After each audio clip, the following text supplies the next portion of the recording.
Bienvenue au cours de rattrapage pour les secondes. Dans cette vidéo-là, sur la partie donc chimie, on va parler de transformation chimique. On en a déjà vu au collège et on en revoit au lycée et on va aller un peu plus loin. Donc, une transformation chimique, on va d'abord s'attarder à qu'est-ce que c'est qu'une transformation chimique, comment ça marche, etc. De bilan de quantité de matière et on parlera bien sûr de la synthèse chimique qui est un type de transformation chimique très utilisé.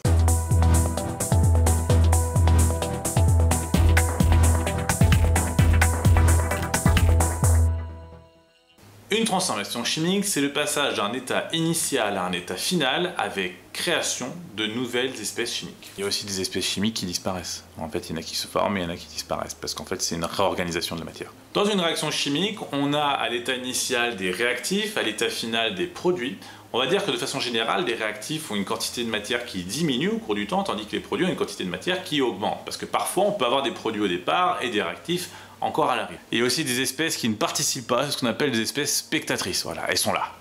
Elles regardent. La réaction chimique, en fait, ça modélise le passage de l'état initial à l'état final. C'est pas dans la nature, on se dit je fais une réaction chimique en fait. Nous, c'est une modélisation, la réaction chimique. On passe de l'état initial à l'état final, des réactifs aux produits par une transformation chimique.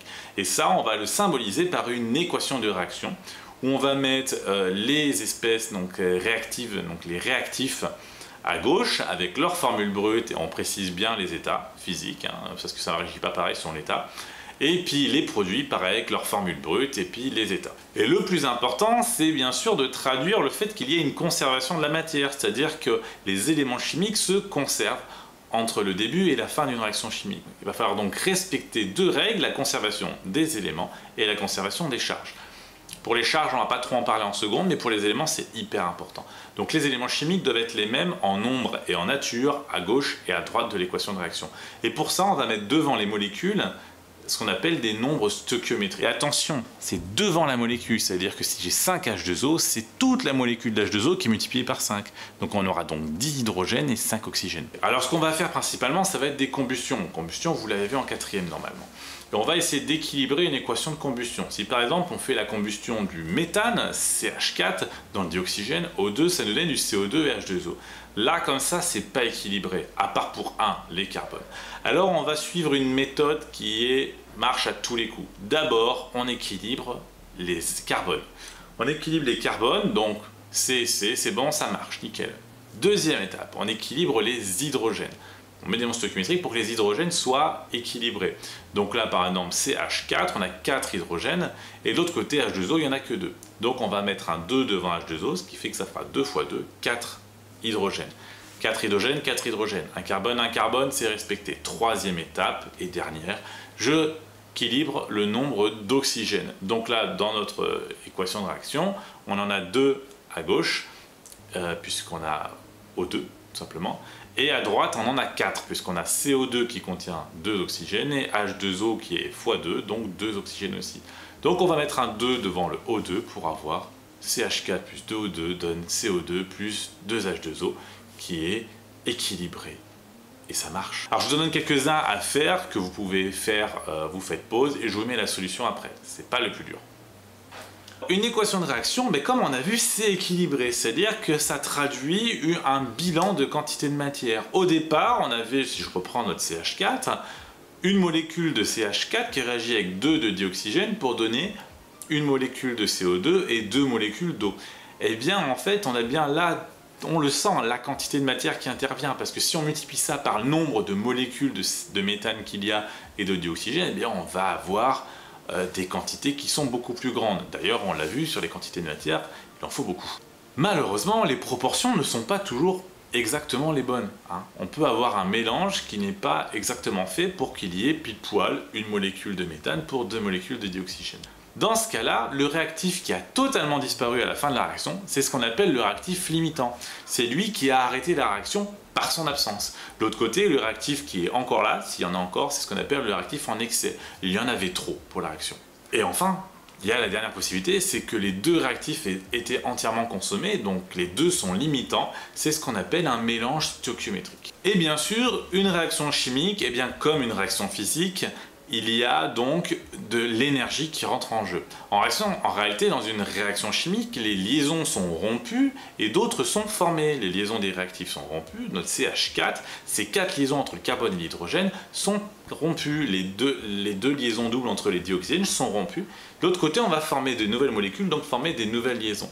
Donc si une réaction chimique libère de l'énergie, alors la température du milieu extérieur augmente, donc on a une réaction qui est exothermique, puisque l'énergie est libérée vers l'extérieur.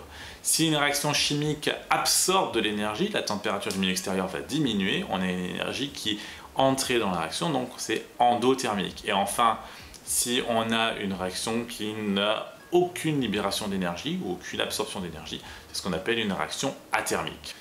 Une espèce chimique peut être fabriquée. On l'a vu d'ailleurs, les réactifs ont été formés par réaction avec des produits. C'est ce qu'on appelle une synthèse. Alors dans la nature, il existe les espèces naturelles qu'on trouve naturellement dans la nature, qui ont été formées mais par des réactions chimiques que nous ne faisons pas. Et de l'autre côté, il y a les espèces qui sont synthétiques, celles qui ont été fabriquées par l'homme, mais en copie d'espèces naturelles. Si une espèce n'existe pas dans la nature, c'est ce qu'on appelle une espèce artificielle. On l'a créée de toutes pièces. Une espèce chimique, on peut la synthétiser pour différentes raisons. La raison principale, c'est par coût économique, bien sûr, puisque ça peut être plus intéressant de fabriquer en grande quantité une espèce chimique, de la reproduire par rapport à une espèce qui existe dans la nature, plutôt que de l'extraire d'une plante. Alors, une synthèse chimique, ça se fait en 4 étapes qui sont assez simples et évidentes. La première, c'est le prélèvement des espèces. Je prends mes espèces chimiques que je vais vouloir mélanger, donc il faut mesurer quelle masse je vais prendre de tel truc, quel volume d'autre chose. Puis je les mélange et je les fais réagir. Pour ça, on utilise un type de montage particulier, c'est ce qu'on appelle un montage à reflux. Voilà, ça ressemble à ça. Le but du montage à reflux, c'est de chauffer le mélange réactionnel pour que les réactions aillent plus vite, parce qu'en fait, on va augmenter l'agitation, donc les molécules vont se taper les unes contre les autres, ça va marcher. Et de l'autre côté, on a au-dessus un réfrigérant qui refroidit les vapeurs, qui empêche du coup les vapeurs de s'échapper et permet donc du coup à ce que le mélange reste intact et que ça puisse continuer à réagir. La troisième étape, c'est le fait d'isoler le produit formé. Donc ça dépend de ce qu'on a comme produit brut.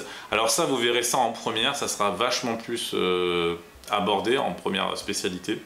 Et enfin, la dernière étape, c'est l'analyse du produit formé. Alors pour ça, on va utiliser des techniques d'identification physique ou une chromatographie sur couche mince. Tout ça, c'est fait tout ça, c'est expliqué dans la vidéo donc sur les corps purs et mélanges qu'il y a dans la playlist. Je vous le mets dans une fiche. Donc c'est fini pour ce cours de rattrapage sur les transformations chimiques en seconde. Il y a à dire quand même. Vous pouvez vous abonner, vous pouvez laisser des commentaires, vous pouvez regarder la playlist, vous pouvez faire à peu près tout ce qu'on peut faire sur YouTube. Je vous laisse avec une citation de Frank Zappa. Alors celle-là, je suis obligé de la lire parce qu'elle est vraiment assez sympa. Donc, la drogue n'est pas mauvaise, la drogue est un composé chimique. Le problème survient lorsque des gens prennent de la drogue et s'en servent comme la permission à se conduire comme des trous du cul.